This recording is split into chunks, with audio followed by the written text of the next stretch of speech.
The late morning sunlight streamed through the tall windows of the meeting room in St. James's Palace, casting long rectangles of light across the polished mahogany table. It should have been a routine gathering, one of those necessary but unremarkable administrative meetings that keep the machinery of royal households running smoothly. Prince William sat at the head of the table, his young face set in an expression of attentive seriousness that belied his years. Though he was only a teenager, the death of his mother, Princess Diana, had forced him to grow up fast, and he carried himself with a gravity that made those around him often forget just how young he truly was. Around the table sat a collection of private secretaries, communications officers, and senior aides. The atmosphere was professional but relaxed. These were people who worked behind the scenes, the faceless operatives who managed diaries, handled correspondence, and ensured that the complex ecosystem of royal life functioned without visible friction. At the far end of the table, Camilla Parker Bowles listened as one of her aides droned through an agenda item about an upcoming charitable engagement. Her handbag, a modest and expensive leather satchel, sat on the floor beside her chair, its contents a mystery to everyone in the room. William found his attention wandering. He glanced at Camilla, his father's companion, the woman who had been a shadow over his parents' marriage for so long. The relationship was complicated, to say the least. In the years since his mother's death, there had been a slow, carefully managed campaign to introduce Camilla into the fabric of royal life, and it was presented as a natural progression, a source of comfort for his father. But William had always harbored private reservations. He was polite, always polite, because that was what was expected of him. But trust was another matter entirely, and trust was something Camilla had not yet earned from him. The meeting droned on. Someone was discussing the logistics of an upcoming royal tour, the number of outfits required, the local dignitaries who would need to be greeted. William nodded at appropriate moments, his mind partly on the discussion and partly on the afternoon he had planned. He was supposed to meet his brother Harry for lunch, a rare chance to escape the formality of palace life and just be brothers for an hour or two. It was then that the door opened. The man who entered was not a member of the royal staff, and he wore the discreet uniform of the Palace Protection Command, and his face was set in an expression that immediately silenced the room. This was not a man delivering a message or checking on refreshments. This was a man with a purpose, and his presence at a private strategy meeting was so unusual that even the most senior aides stopped mid-sentence and turned to stare. The officer walked directly to the head of the table and leaned down, speaking in a voice so low that only William could hear. Those watching saw the young prince's face change. The polite, attentive mask slipped for just a moment, replaced by something raw and unexpected. His eyes widened slightly, and a flicker of something that might have been shock or perhaps vindication crossed his features. He listened for another moment, then gave a short, almost imperceptible nod. The officer straightened up and turned his attention to Camilla. His voice, when he spoke, was formal but firm. "Ma'am, I need to ask you to accompany me. There is a matter that requires your immediate attention." Camilla looked up, confusion evident on her face. "What kind of matter? We are in the middle of a meeting." The officer did not waver. "It's about your handbag, ma'am. I'm going to have to ask you to bring it with you." The room went absolutely silent. Every person at that table suddenly understood that they were witnessing something unprecedented. Camilla's hand instinctively went to the bag on the floor beside her chair, a protective gesture that lasted only a fraction of a second before she caught herself. She looked at William, perhaps seeking some kind of intervention or explanation, but the young prince simply stared back at her with an unreadable expression. "This is highly irregular," one of Camilla's aides began to protest, rising from his chair. "Whatever this is about, it can surely wait until after—" "I'm afraid it cannot wait," the officer interrupted, his tone leaving no room for argument. "This is a security matter." The word security changed everything. In the world of the royal family, security trumped all other considerations.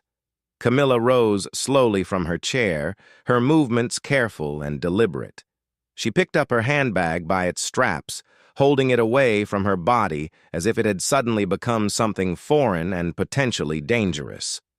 Without another word, she followed the officer from the room, leaving behind a stunned silence and a meeting that had just become irrelevant. William watched her go. For a long moment, he did not move. Then he turned to the assembled aides and, in a voice that carried a new note of authority, said, "We'll resume this later. Everyone, please wait here until we know more." It was the command of a future king, and no one thought to question it. The corridor outside the meeting room was quiet, the kind of deep silence that exists only in old buildings with thick walls and centuries of history. Camilla walked beside the protection officer, her heels clicking against the stone floor in a rhythm that seemed unnaturally loud. She did not ask where they were going. She knew that in situations like this, questions would be answered when the authorities were ready to answer them.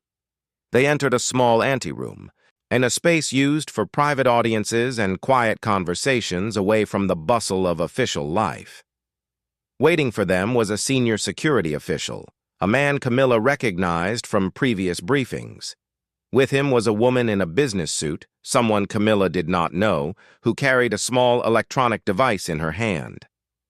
"Please, have a seat," the senior official said, his voice calm but carrying an undercurrent of tension. "There's been an anomaly detected. We need to examine your bag." Camilla placed the handbag on a small table in the center of the room. Her movements were composed, but her mind was racing. What could possibly be wrong? She had carried this bag for months. It contained nothing but the usual items any woman might carry: wallet, keys, cosmetics, a small notebook, perhaps a few mints. While there was nothing remarkable about it, nothing that could possibly warrant this kind of dramatic intervention. The woman with the electronic device stepped forward. She was clearly a technical specialist of some kind, and she approached the handbag with the careful attention of someone trained to look for things that should not exist. She ran her device over the exterior of the bag, watching a small screen that meant nothing to anyone but her. Then she opened the bag and began to examine its contents one by one. Camilla watched in growing disbelief as her personal belongings were handled and inspected.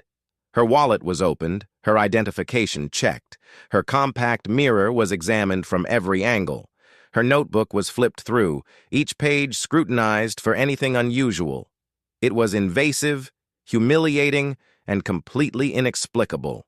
And the specialist paused. She had reached into one of the interior pockets of the bag, the kind of small compartment designed for coins or perhaps a lipstick.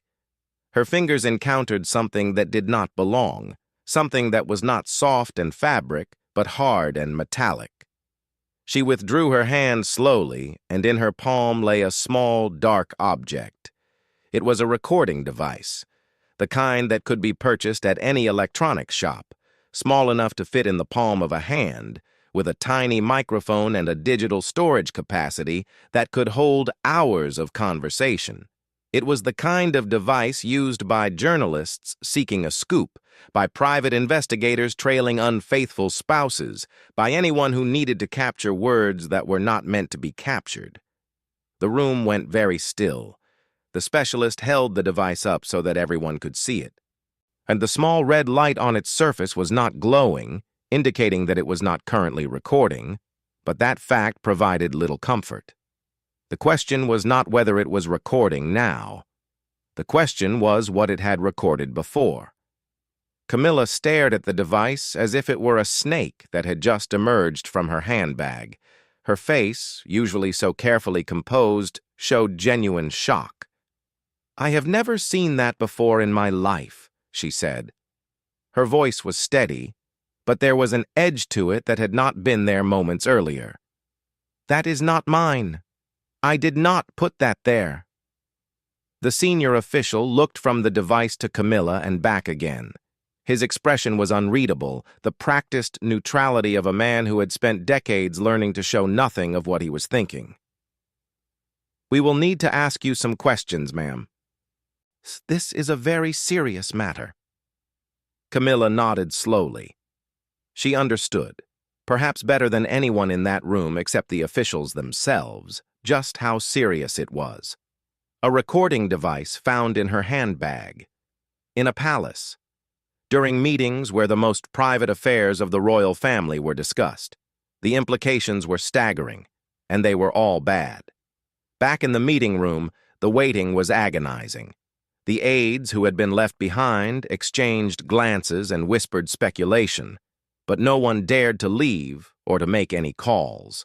They were trapped in a state of suspended animation, unsure whether they were witnesses to a security breach or suspects in an investigation.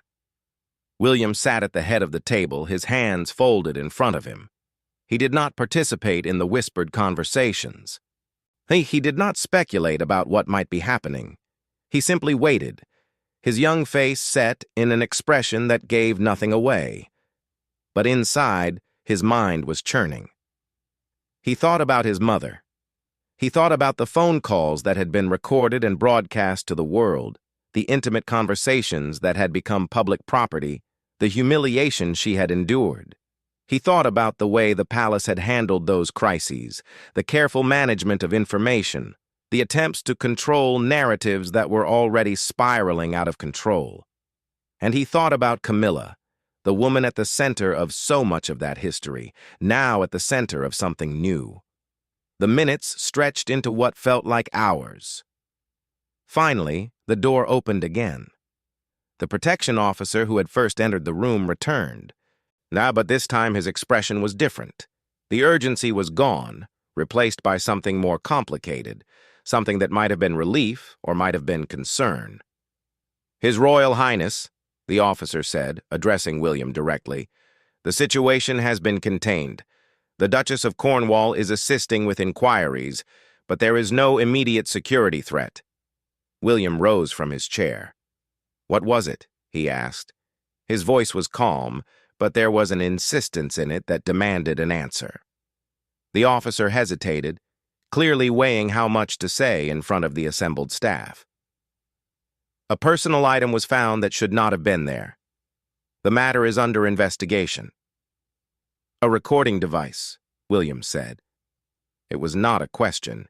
He had already guessed, had already connected the dots between the sudden interruption, the focus on Camilla's handbag, and the long history of royal conversations being captured and exposed. The officer's silence was confirmation enough. The room erupted into whispered chaos. A recording device.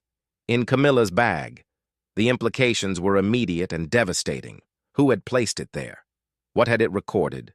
Who was listening? Every person in that room suddenly felt vulnerable, aware that their private conversations, their off-the-record remarks, their unguarded moments might have been captured and stored on that small device. William held up his hand, and the room fell silent again. "No one speaks of this to anyone," he said. "Not to colleagues, not to family, not to friends. This is a palace matter, and it will be handled internally. Is that understood?" There was a chorus of murmured agreements. No one in that room needed to be told how dangerous this information was. They all understood that they had just become part of one of the most sensitive security incidents in recent royal history.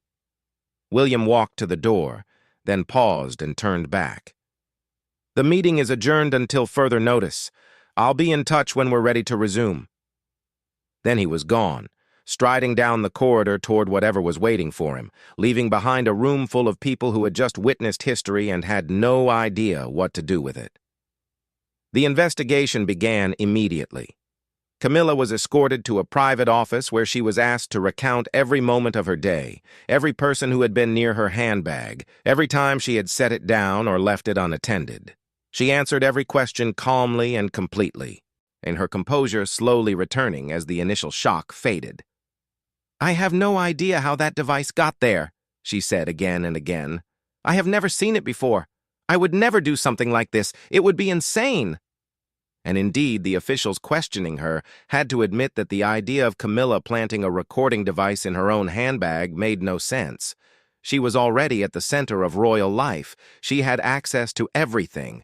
If she wanted to record conversations, there would be easier ways that did not involve carrying around incriminating evidence.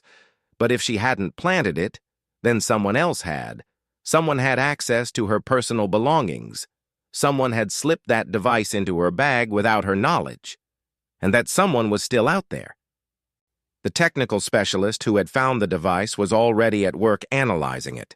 The small red light had not been glowing when it was found, which meant it was not actively recording at that moment. But the device had a memory chip, and that chip might contain recordings of everything that had happened in its vicinity over the past hours or days or even weeks. The specialist plugged the device into a laptop and began the process of accessing its contents. The files began to populate on the screen, audio recordings, each one time-stamped and labeled by the device's internal system. There were dozens of them. Some were short, just a few minutes. Others were longer, stretching to an hour or more. The first recording was from early that morning. It captured the sounds of Camilla's private quarters, the rustle of clothing, and the murmur of conversation with a maid, the opening and closing of drawers. Nothing incriminating, but deeply personal nonetheless. The second recording was from later in the morning. It captured a meeting with one of her private secretaries discussing correspondence and scheduling. Again, nothing scandalous, but certainly not the kind of conversation that should be broadcast to the world. The specialist scrolled through the list of files, noting the timestamps and durations. Then he stopped. One of the recordings was time-stamped from the previous evening. Its duration was nearly 2 hours, and its location, according to the device's internal log, was the private sitting room where the Prince of Wales and the Duchess of Cornwall often spent their evenings together. He did not play that recording, he did not need to, and he knew that whatever was on it, whatever private conversations between Charles and Camilla had been captured, would be devastating if it ever became public. The history of Camilla-gate, the intimate phone call that had been intercepted and broadcast years earlier, hung over this moment like a ghost. That scandal had been bad enough, a phone call between lovers captured by an amateur radio enthusiast. But this was worse. This was a recording made inside the palace itself, by a device that had been physically present in the room. The senior security official was summoned. He looked at the list of recordings on the laptop screen, his face growing grimmer with each file he saw. "We need to know everything that's on these," he said quietly. "And we need to know who put that device there. Before they do it again." The investigation widened. Every person who had been near Camilla in the past week was identified and questioned. The palace staff, usually so discreet and loyal, found themselves under suspicion. Footmen who had served tea, maids who had tidied rooms, secretaries who had taken dictation, all of them were scrutinized for any possible connection to the device. But the questions kept coming back to the same point. Who would benefit from this? Who would want to record the private conversations of the royal family? The obvious answer was the press. A tape of royal conversations, especially conversations involving Charles and Camilla, would be worth a fortune. Tabloids would pay hundreds of thousands of pounds for such a recording. Perhaps more. But there were other possibilities. So foreign intelligence services were always interested in the British royal family, not so much for state secrets as for the kind of personal information that could be used for leverage or embarrassment. Or it could be someone with a personal grudge, a disgruntled former employee seeking revenge. Or it could be something else entirely, something no one had even thought of yet. William, meanwhile, had withdrawn to his private quarters. He sat by the window, looking out over the palace gardens, thinking about everything that had happened. His phone buzzed with a message from Harry, wondering where he was and why he was late for lunch. William typed a quick reply. Something came up. Can't make it. Talk later. He thought about his father. Charles would have to be told about this, if he hadn't been already. How would he react? Would he be furious? Worried? Or would he simply accept it as another intrusion, another violation of the privacy he had fought so hard to protect? And Camilla. What was she feeling right now, caught in the middle of a security crisis that revolved around her own handbag? The afternoon stretched on. Reports filtered back to William through trusted aides. The device had been thoroughly analyzed. It contained recordings from multiple locations over a period of several days. Some of those recordings were from meetings where sensitive topics had been discussed. Some were from private moments that no one outside the family should ever hear. And some were from conversations that, if made public, could cause irreparable damage to the monarchy itself. A decision was made at the highest levels. This information would not be shared broadly, and only a handful of people would know the full extent of what had been recorded. The device itself would be secured in a place where no one could access it, and the investigation would continue, quietly and discreetly, until the person responsible was found. But there was another decision, too, one that was not spoken aloud, but understood by everyone involved. This incident would change things. Trust, once broken, could not easily be repaired. And in a world where trust was the foundation upon which everything was built, that was perhaps the most dangerous consequence of all. As the sun began to set over London, casting long shadows through the palace windows, William finally rose from his seat by the window. He had a long evening ahead of him. There would be conversations with his father, with security officials, with people whose advice he trusted. There would be decisions to make about what happened next. And through all of it, he would carry the weight of what he had learned, that the walls of the palace, which had always seemed so solid and secure, were not as impenetrable as everyone had believed. The recorder had been found, but the questions it raised would linger for a long time to come.